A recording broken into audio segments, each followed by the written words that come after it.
This is the Louie T Network.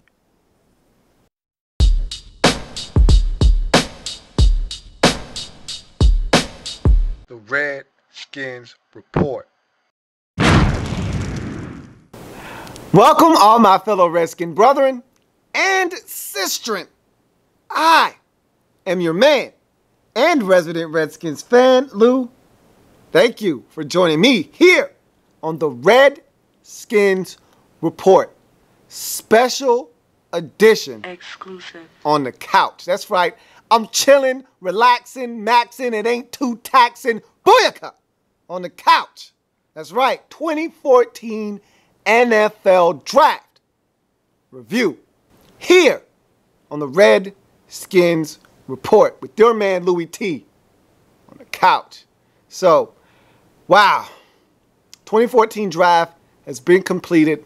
Redskins go into the draft with 6, come out with 8. So, right there, you got to feel good about what the Redskins were able to do, trading back, picking up picks, picking up extra bodies. Because, again, as a football team going through a transitional phase, new head coach, new philosophy, you want to pick up more bodies. You want to give yourself as many opportunities to find hidden gems and uncover them in the 2014 NFL Draft. And so going in with 6 players, you always want to have more picks than rounds. We came into the draft with 6 picks. There are 7 rounds. There's something wrong there. Redskins rectified that very quickly. And so we start in the second round. Redskins didn't own a first-round pick. We all know this was the last leg of the Robert Griffin III trade. Thank God for that. I was frankly tired of sitting in timeout in the first round. Literally facing the wall. Don't talk. Don't say anything. You sit in timeout and wait till it's your turn. And so glad that that's over with. Don't have to stand and face the wall anymore when the first round commences. We can actually participate.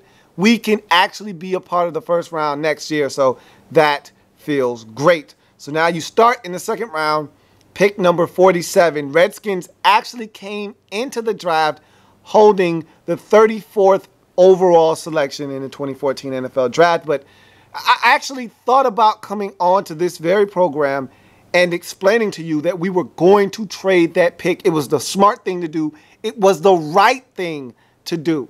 And I saw that one coming. It was funny because my man BFG, a close friend of this program, for those of you who don't know BFG, he has his own channel and is a fellow Redskin vid maker here on YouTube. He hit me up and said, hey, man, I'm actually not that mad about the trade. I'm actually glad that we picked up an extra third-round pick. And I told him that was expected. I expected that to happen. Frankly, I would have been disappointed if we didn't trade back because, again, nothing to me elite was sitting there at 34. Nothing that was supposed to go in the first round that slipped out of the first round was there at 34. Everything that was supposed to go in the first round basically did go in the first round. We had a couple of surprises, but that didn't allow someone to drop out of the first round that was supposed to go. The only guy that could have got me to stay at 34 was Xavier Su'a-Filo. You knew how I felt about him going into the draft. I talked about him day one. My feelings for him has not changed since this process has come to an end. I still wanted Xavier Su'a-Filo. Well, the Texans quickly put that to rest. First pick of the second round, 33rd overall. They take Xavier Su'a-Filo, guard out of UCLA, off the board. There you have it. There's nothing left for me at 34. If I'm a Redskins fan, there's nothing there that I want. There's nothing elite, nothing that fell out of the, first round. No Ryan Shazier, no cornerback that was supposed to go in the first round, like maybe a Bradley Roby, who I'm not very high on myself, but he wasn't there. There was no one there. No Calvin Benjamin. He almost slipped to the second round, but he didn't. Marquise Lee was there, but that's your flavor. That's your cup of tea.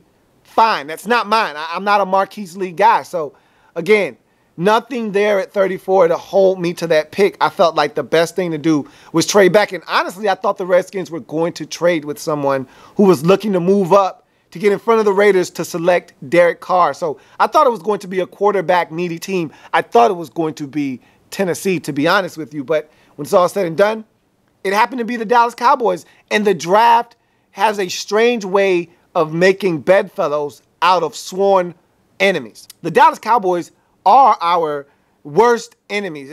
You can't have a more hated rival than the Cowboys, yet I've never met a draft pick that I didn't like. So if they want to offer up a third-round pick to come up and get a guy that they feel like can help them, I don't have a problem with them doing that. It's not like we traded out of, say, the 5th overall selection and allowed them to come up and get something elite. They came up and got a second-round pick. If the guy turns out to be a baller, so be it. But look, I'm not mad that we traded with the Cowboys. I'm not mad that they were able to come up to 34 and take a guy that they felt really good about in DeMarcus Lawrence. Have at it. I needed the extra pick. I needed the extra bodies. It was a smart move to me. It's done. So you look at the pick that we picked up from the Cowboys. We moved back to 47, their spot in the second round. Also picked up an additional third-round pick, their third-round selection. So 2 picks for the Redskins in the third round. And so we slotted back to 47 and select Trent Murphy, linebacker, out of Stanford. Here's a guy that led the nation in sacks in 2013 with 14 sacks. That can't be discounted. However, this guy is a Ryan Kerrigan clone. And so when I saw the pick initially, I thought to myself, what does this mean? You always want to read between the lines when things happen. And to me, I wanted to know, what does this mean? Why are we selecting this guy when there are more pressing needs on this football team? One, he was the best player available, I think, on the Redskins board. Truly, I didn't think they expected Trent Murphy to be there. He was. They were fully prepared to take Morgan Moses at 47. And then they looked up and Trent Murphy was still sitting there and they said, hey, we can't pass on this guy.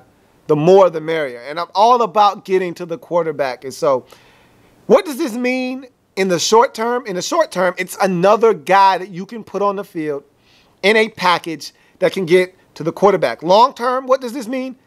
Hard to say. I mean, Rack could easily tear his pack again. And for those of you who didn't hear what Rack had to say just a week ago, he basically came out and said, hey, I don't have anything to prove to anyone. That goes for the media, the fans, anybody in between. I don't have anything to prove to anybody, whether I'm here in Washington after this season or I'm not. I don't have anything to prove to anyone. Translation, what he's basically saying is, whether I get 8.5 sacks, 10.5 sacks, 12.5 sacks, as long as I stay healthy, I'm going to be paid by somebody. Now, if it's the Redskins, great. I want to be a Redskin. But if it's not, I don't care. I'm going to be paid anyway. I don't have to prove anything to anybody. I don't have to go out here and try to do something extraordinary so that the Redskins can give me a long-term deal. If I get 8.5 sacks next year, guess what? Some team that's desperate for edge rushing ability is going to cough up $9 or $10 million per year to pay me to get after the quarterback. And so whether you do it or not, I'm going to get paid. So whether you like it or not, I'm going to be me, Brian Arakpo. And so was that a bit of a slap in the face to the fans and everybody out there? Sure it was. But again, I'm not a touchy-feely soft guy. I don't give a damn. Honestly, the guy goes out, balls out, gets 12.5 sacks. I want him back in Washington. If he gets 8.5 sacks next year, he can go and get someone else to pay him $10 million a year. It doesn't need to be us. So can Trent Murphy be a replacement for him? Sure. But I'm a Brandon Jenkins guy. Don't forget about BJ, okay? We drafted him last year in the 5th round. I like what he brings to the table. I like his skill set. So hopefully he gets an opportunity. And to me, this could also be an indication that Kerrigan may be the one that's not back. We picked up his 2015 option, so that 5th-year option on Kerrigan has been picked up. So he'll be on this roster for at least the next 2 seasons. But after that, can the Redskins afford to pay him and Arakpo? Maybe not. And so, to me, Trent Murphy is more of a replacement for Kerrigan than Arakpo. But again, to me, he's got a skill set, that being Trent Murphy. And you can go ahead and lump Ryan Kerrigan in there if you like. They have a skill set that lends itself to them getting 8.5 sacks this season. You know, if they have a couple of breaks and they play against some bad tackles, man, they could get up to 10 sacks. But they're not elite pass rushers. They don't possess the skill set necessary to be a player that gets you 13 sacks, 12 sacks every single season for the next 4 or 5 years straight. They don't have that in their repertoire. They weren't blessed with the necessary athleticism and God-given ability and gifts to do that.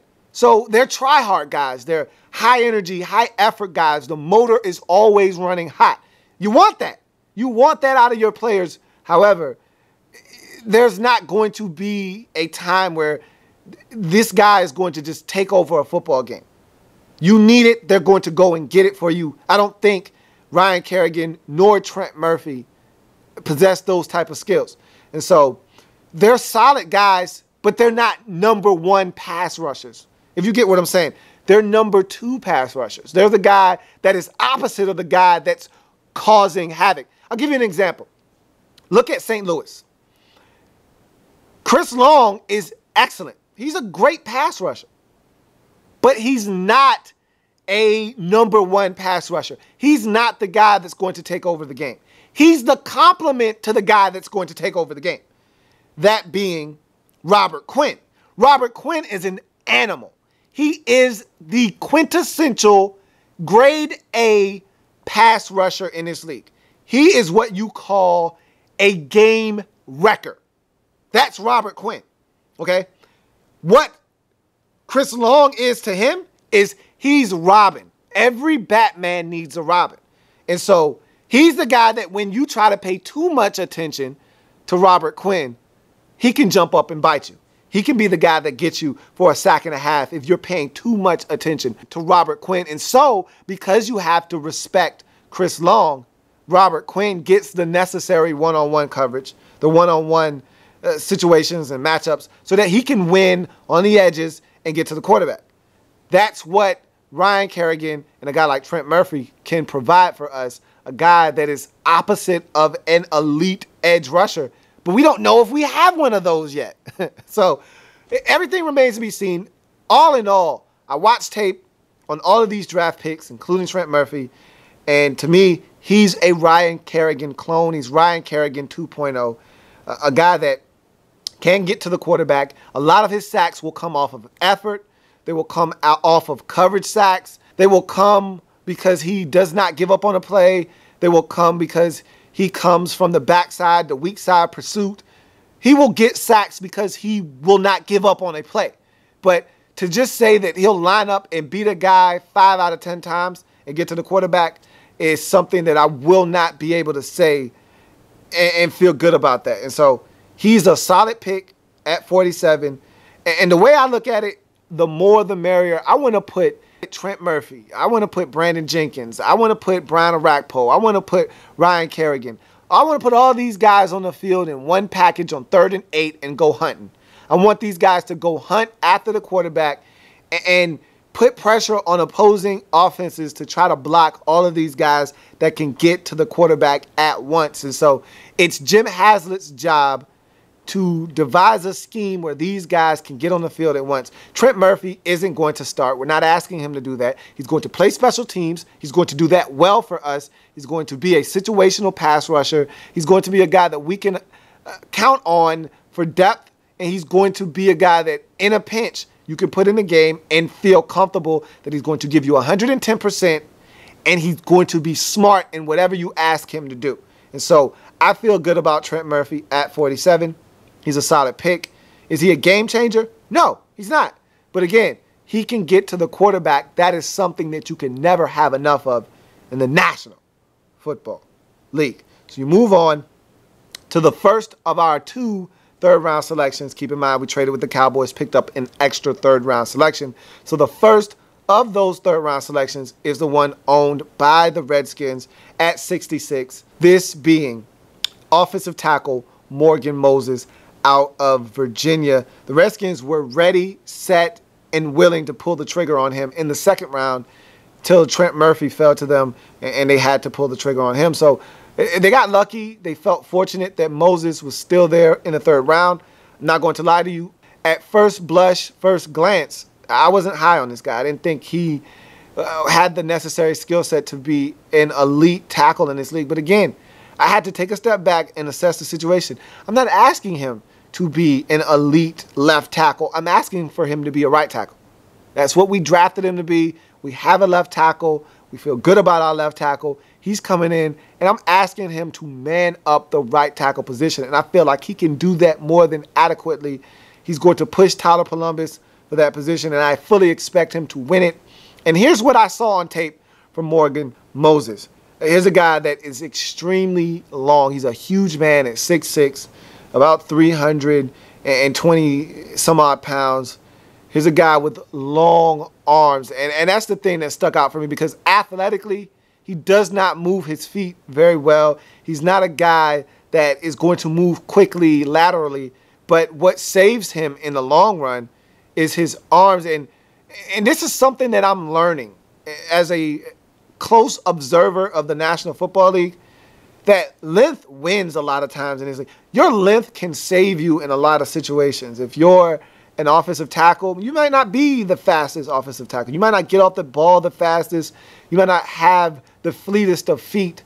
But if your arms are long and you can extend them out and get your hands on the pass rusher, get your hands on the defensive lineman, you can keep him at bay and keep your quarterback clean.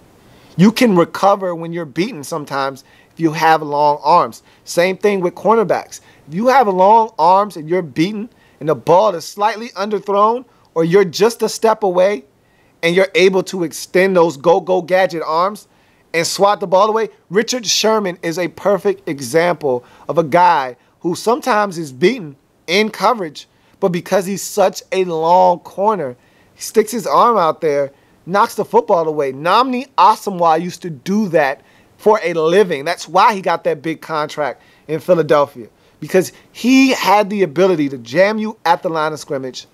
And then if you beat his press, he didn't have to be with you hip to hip. He could be a step behind as long as he had you close enough to where he could extend that arm out, swat the ball away. And so length can save you in this league. And Morgan Moses, for me, is one of those guys that is saved by his length. Not always going to be the first out of the blocks, not always going to move his feet fast enough to keep up with elite speed rushers in this league, but he is so long that it's going to take that rusher an extra step to get around him, and that might be his saving grace in this league. I watched tape on him, and I came to the conclusion that this guy is going to be a heck of a right tackle in this league if he learns the nuances of the National Football League, is able to use good technique. If he comes in, works hard, and is able to use his length to his advantage like he's done in the college ranks, I think he's going to be a solid addition to this football team. Morgan Moses, tackle, third round, 66th overall pick out of the University of Virginia. You look at our next third round selection. This was one that I scratched my head on because I thought that this pick was a little iffy at the time. This was before I did my homework and watched the film. Spencer Long, guard out of Nebraska, with the 78th overall selection in the third round. This is the pick that we received from the Cowboys in that second round trade. And so I look at this guy, guard out of Nebraska, tough guy. You always feel good about anything out of the Big 12, Big 10 that comes on the offensive line. Those guys are usually big, tough. They're usually graders, road graders. They just get it done. They're just maulers and plotters. But Spencer Long is a little bit more athletic than I gave him credit for. He can get that reach block. He can seal the inside. He can move well. He pulls a lot. They pulled him a lot at Nebraska. He was a guy that got to that second level. He was able to go and seal off the edge. He's a guy that can get to that reach block and seal it inside. And so I saw a lot of his movement skills. Very smart player. Was able to, block one guy, pass him off to somebody else, pick up an oncoming blitzer. And so he brings a lot to the table. Dealt with some injuries. That's something that we might have to worry about long term with him, is can he stay healthy? Is he a durable offensive lineman? But at second glance, I think that he's a solid pickup. He's definitely an upgrade over what we had a season ago inside the interior of this offensive line. And he's going to push a guy like Chris Chester. He's going to push a guy like Sean Laval for one of those guard spots. And I think he could easily, if he picks up the playbook, and he seems like a very smart young man, if he picks up the playbook quickly and learns the nuances of the National Football League, if he hones in on his craft and shows the coaches that he can not only ingest the playbook and digest it quickly, but that he's ready to play at the next level quickly, I can see this guy being a day one starter for this football team along this offensive line that desperately could use an upgrade at the guard position. So Spencer Long is a better pickup than I assumed when we first made the pick. I wasn't sold on him, but he's a big, strong, physical guard that I think has better movement skills than people give him credit for. If he can stay healthy, I think we might have ourselves a player. Unlike Josh Larebus, I think Spencer Long is a guy that we can count on to be accountable, to come into camp in shape and be ready to play some football. So you look at the next pick the Redskins made, 4th round, 102nd pick overall, Clemson cornerback Bashaud Breeland. And here's a guy that many people had a 2nd round grade on. The thing that saw him fall in this draft was his speed, the lack of top end speed. And what I'm finding out about corners, again, I talked about this a little earlier and I alluded to it, is that sometimes speed isn't the end all be all at the cornerback position. I've met many a corner that was extremely fast and athletic, but couldn't play a lick of corner because they couldn't find the football. Their technique was horrible. Their form was outrageous. And so just because you're fast and athletic doesn't mean your skill set lends itself to being a great corner. And so there's something to be said about technique. There's something to be said about physicalness and the ability to use that to your advantage when playing a cornerback position. There's something to be said about finding the football when it is in the air. I think that's the most important part of being a cornerback, because you can be in the play, you could be in perfect position, you can have everything done correctly. If you don't locate the football, it doesn't matter that you're in great position. You're not going to pick the ball off. You're probably going to pick up a penalty when it's all said and done because you'll end up face guarding if you don't know where the football is. So Bashaud Breeland does something extremely special that a lot of guys on our team don't do, and that's find the football. That was one of the knocks sometimes on our young guy from a season ago, D.A. David Amerson, was that he wouldn't locate the football all the time. Sometimes he'd be in great position. He didn't locate the football. He didn't know where it is. And so you can't play the ball if you don't know where it is. And so D'Angelo Hall, he looks for the football. That's why he's able to make plays on the football. And so, Josh Wilson was another guy. Never knew where the football was. That's why he would always pick up pass interference penalties. Got to find the football and try to make a play on it. The officials will let you get away with grabbing and tugging and pushing and hugging if you can locate the football. Richard Sherman, prime example of that. Darrelle Revis, prime example of guys who get away with pushing and hugging and tugging because they locate the football. If you find the football, the officials will give you the benefit of the doubt sometimes. Not all the time. They will pull out the hanky on you if you get grabby.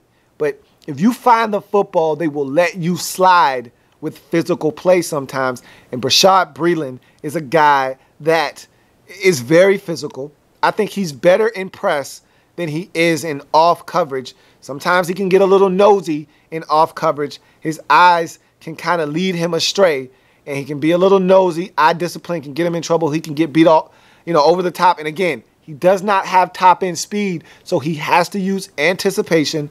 He has to be smart, and he has to be physical with receivers to be able to keep pace with them. And he's a guy that when the ball is in the air, he has no problem finding it, adjusting to it, and making a play on it. And that's something that I like about him. The tape that stood out for me was the Florida State tape. I thought that was a game where you saw the best of Bashaud Breeland, you saw the worst of Bashaud Breeland. If this guy can kind of put some of those things aside and focus in on the things that can make him a great corner. He was physical in that game. He was in the face of receivers. He made plays on the ball, had an interception in that game, but he also had a pass interference penalty. Could have been called for another one in the end zone because he did not locate the football. Got away with one on that one. Was called for one where he was beaten, Didn't locate the football. Looked like he was about to fall down, pulled the receiver down on a deep ball. Probably was going to get beat on it. So, again, he's got to make sure that he's fundamentally sound in his technique.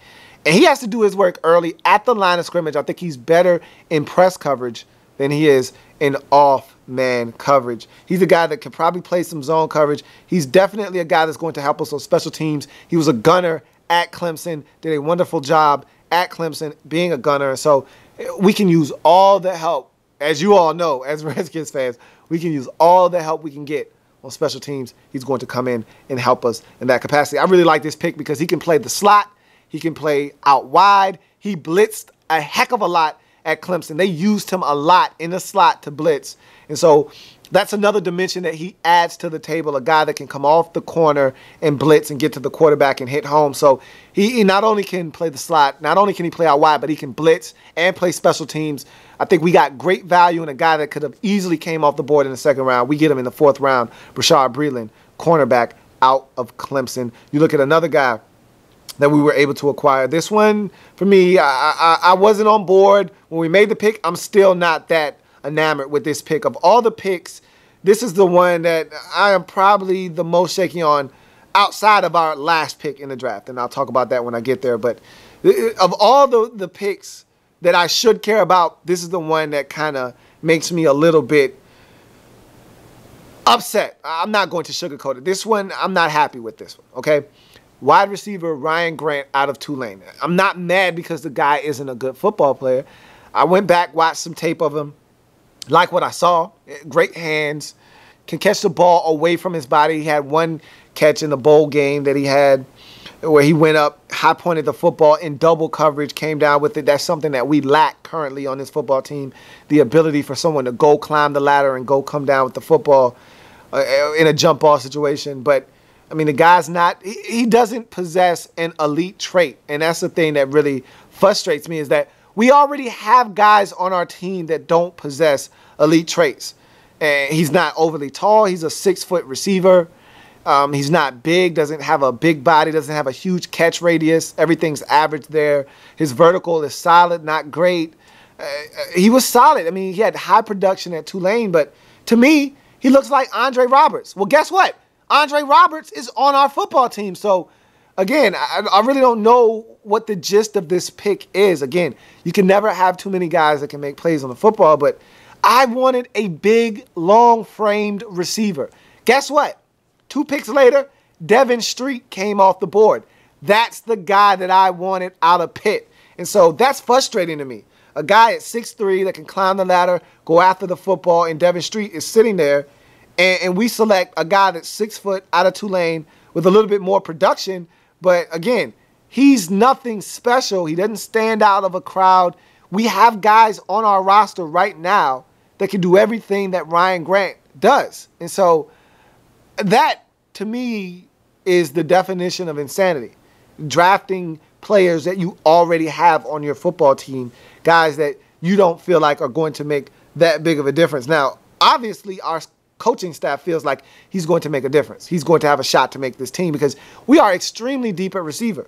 And the only type of receiver that I wanted to add was a guy that we didn't already have on our roster in a dimension that we lacked on our roster, which was height. A guy that could go up and make a play in the red zone on a jump ball situation when you just chuck it up down the field, 40 yards, and it's one-on-one, and Robert just chucks it up there, and he can go up and make a play because he's bigger, he's longer, he's more athletic than the defender. And Ryan Grant isn't that. He's another receiver. He's just another receiver on his team. And so that's frustrating. That's frustrating to me because I can name you 5 receivers on this team. I mean, this guy isn't even guaranteed a roster spot. Again, a 5th-round selection isn't guaranteed anything. You got Pierre Garçon. You got, of course, Deshaun Jackson. You have a guy like Aldrick Robinson. You have a guy like Leonard Hankerson. You've got receivers on this team. We just went out and got Andre Roberts. So that's 5 receivers right there that are probably going to make this team. I didn't even mention Santana Moss. That's 6. So, I mean, this guy isn't even guaranteed a roster spot. Now, I think he can make this roster, but there are a lot of guys challenging to make this roster And so, I mean, I didn't even name Nick Williams. I mean, we got receivers everywhere, guys that have niches that they've carved out on this team. What does Ryan Grant bring to the table? Nothing special, and that's the problem I had with him being selected in the 5th round. I'm not a big fan of this pick. He's going to have to win me over in order for me to feel really good about the pick that we made in the 5th round. Ryan Grant, wide receiver out of Tulane. High production guy. I mean, well over 1,000 yards his last 2 seasons, over 70 grabs last 2 seasons. He's been highly productive. Best player on his football team by far. However, that doesn't help me at the next level when I've got guys that can do everything and bring the same set of skills to the table that you do. So you move on to the 6th round selection for the Redskins, and I am absolutely in love with this pick. Lache Seastrunk. Here's a guy that could have easily been a 2nd round, a 3rd round selection. I mean, I think a lot of people had him slated to go in the 3rd or the 4th round, and we get him in the 6th round. I think this is great value. And so Lache Seastrunk is a guy to me that is absolutely phenomenal. And he possesses something that we currently lack on this roster. That's the ability to hit the home run from the running back position. Roy Halou, he's not a slouch, but he's not explosive. You look at Chris Thompson, we really never got to see what this guy brought to the table last year because he got injured. And so I think Lache Seastrunk brings a different dimension to this running back position, one that we currently lack. And I said this about Chris Thompson last year, but we never got to see it. He's a guy that can hit the home run. He can catch the football out of the backfield. He's a dynamic runner coming out of Baylor. And he's a guy that's going to be the perfect complement to Alfred Morris in our rushing attack.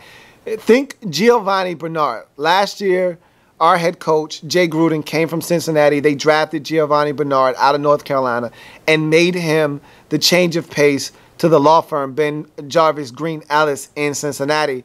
Look for Lache Seastrunk to do the same exact thing for Alfred Morris on our football team. He's going to come in, catch the football on 3rd downs. We're going to run screen game with him. We're going to run draws and delays with him. He's going to be a guy that you hand the football to, maybe in a stretch situation, a toss, a sweep. You're going to get him out in space, and he's going to be dynamic. He can make guys miss. He can accelerate. He's a burner, one of the faster backs in this draft. And I feel like we got ourselves an absolute steal in the 6th round, pick 186, running back out of Baylor, Lache Seastrunk. And I think that Lache Seastrunk is going to come in and change the game for us in our backfield. And he's got a chip on his shoulder. He's got something to prove. And I like the fact that this guy is able to make people miss out in space and take it to that next gear, something that we lack. I mean, Alfred Morris can make guys miss. Alfred Morris can run through defenders, but he doesn't have that next gear. He's not running by anybody. Now, don't get me wrong. I love AM. Wake up, wake up, wake up. It's Alfred Morris. I love Alfred Morris, all right? But we need that home run threat. Don't you get jealous when you are watching a game and they cut into a game break and it's Reggie Bush or it's Adrian Peterson or it's Chris Johnson or it's LaShawn McCoy or it's one of these shifty, speedy backs catching a 5-yard dump off, making a guy miss, and then off to the races for 75 yards. Aren't you jealous that we don't get plays like that? A simple dump off, you make a guy miss out in space, you get some blocking, and then you turn on the Jets out in space and you score a touchdown. Don't you miss having that kind of element, that kind of home run, game-changing, game-breaking, speed type of threat in our backfield? Don't you feel like we're being cheated? Like we have to work too hard to score touchdowns sometimes? It's fun to score a 75-yard touchdown. It's great to have a 2-play, 78-yard drive. Those are nice. We don't get those enough. And a guy like Lache Seastrunk is going to give us the opportunity to have more plays happen big in the rushing game, in the passing game, out of the backfield. So you move on to the 7th round. Redskins had 2 selections in the 7th round, and they traded back in the middle rounds, and it netted them an extra 7th round selection, so the Redskins pick up an extra pick. And the first of those 2 7th-round picks, selection 217 overall, tight end out of Indiana, Ted Bolser. And this one, again, really didn't understand the logic here. We've got like 87 tight ends on this roster. Haven't selected a safety in the draft. I thought we could have went and got ourselves inside linebacker. Really didn't address that. I know we picked up some guys in free agency, but would have loved to have added another body via the draft. Could have easily added a defensive lineman. Could have easily added another cornerback. I mean, there were so many different directions we could have went in, and we chose to go tight end, which I think is a position of strength for us. But nonetheless, you pick up a guy like Ted Bolser, and to me, he is another lumberjack. And I don't know how I feel about that because I love my lumberjack. I love Logan Paulson. I don't want another Logan Paulson. I don't want a replacement for Logan Paulson. I just want Logan Paulson. So I don't need another lumberjack, and Ted Bolser to me is another lumberjack. And I don't know if they feel like, next year the lumberjack's contract it escalates a little bit, and the Redskins will be paying him a little bit more money than maybe they're comfortable with. But at that point, I feel like maybe you just need to renegotiate. Maybe you need to restructure. Maybe you need to ask him to do. I mean, there are ways to go about it. I love what Logan Paulson brings to the table as a blocker in the run game, as a pass protector, and as a pass catcher. I mean, he proved to us last year, and to me, there was never any question that he could catch the ball, but he actually proved that, hey, I can make something happen after I catch the football as well. And so I'm enamored with the lumberjack. And to me, Ted Bolser is too close to the lumberjack. Now, what does this mean? I think the guy's an excellent special teams player. So, again, he brings value there. If he's able to make the team, keep in mind, he's a 7th-round pick. He's not guaranteed to make this roster.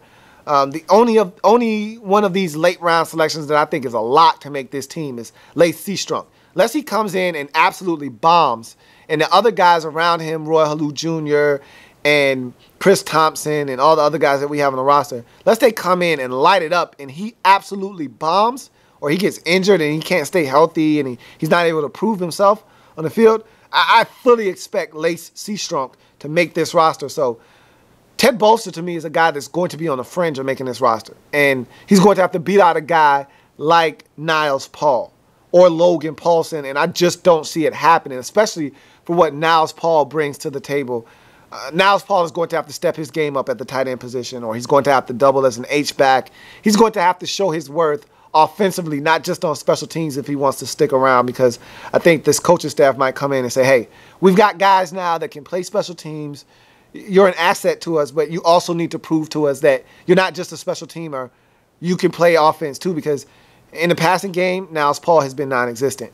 In the blocking game, Niles Paul is solid. He's not great, so I need Niles Paul to step it up. Maybe Ted Bolser is a notice to him, and this is putting him on notice that, hey, we've got a guy that can play special teams like you can, that can be a special teams menace, that can also play the tight end position.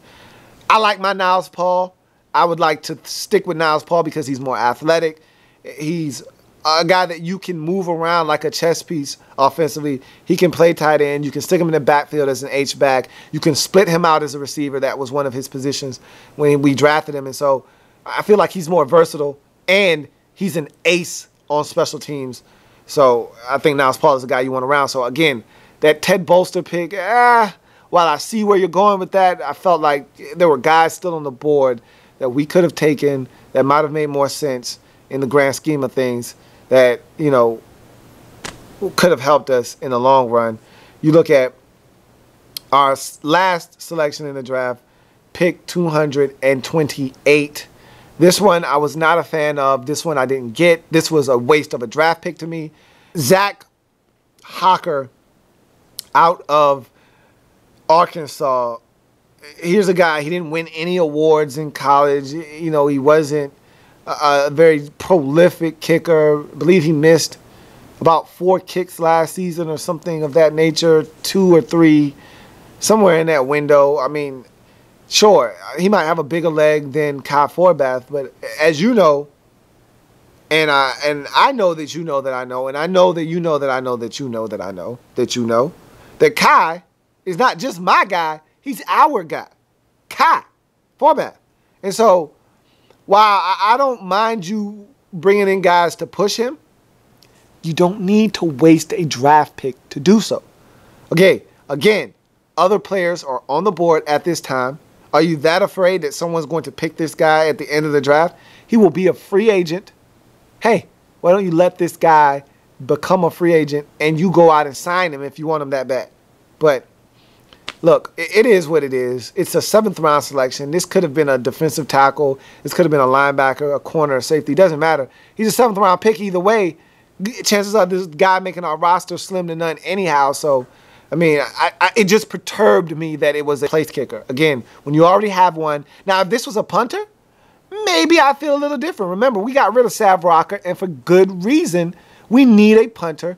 If this guy was a punter, maybe I feel a little different about this. Maybe if I found out that this guy was some kind of award winner in college, punting the football, maybe I feel better about that. But the fact that he's a place kicker, a field goal kicker, we already have a field goal kicker, and I felt like you just wasted this pick on a position that we already are comfortable at. And sure, you want to bring in competition, I get that.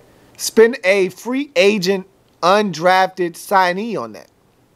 No need to waste a draft pick on a guy that's going to come in and compete to be our kicker when you can get him as an undrafted rookie free agent. I didn't like that at all. But again, 7th rounder is a 7th rounder is a 7th rounder. Once again, Zach Hocker could have ended up being a safety, a corner, a linebacker. Still would have been a long shot to make this roster in any event. So that's our draft in a nutshell.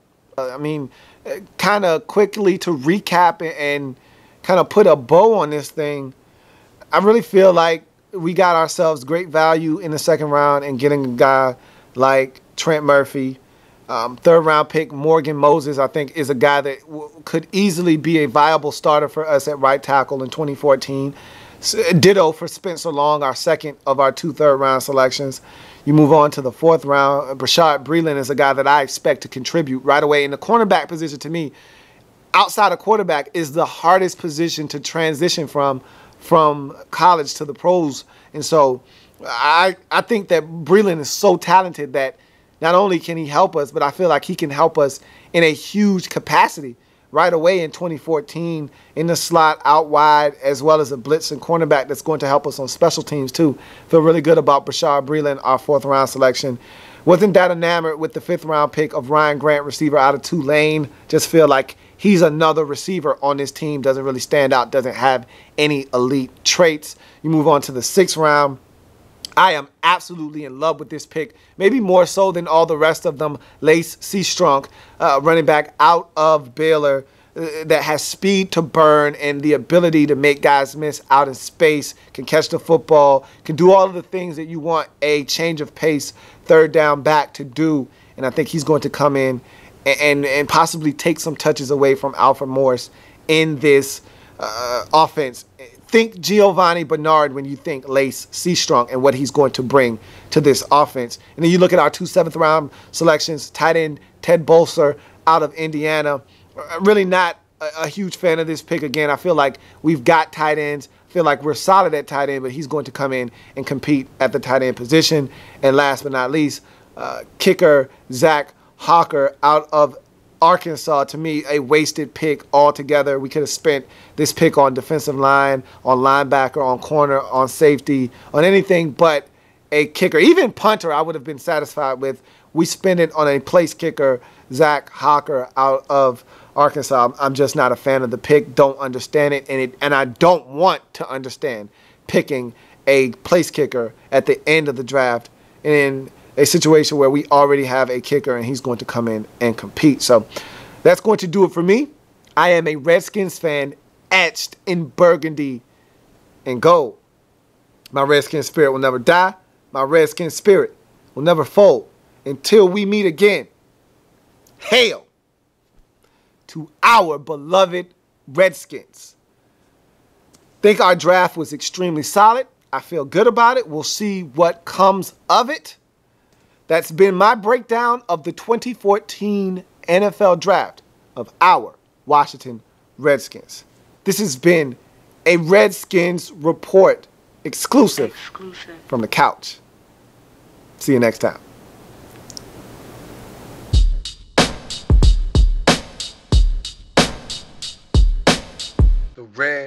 Redskins Report.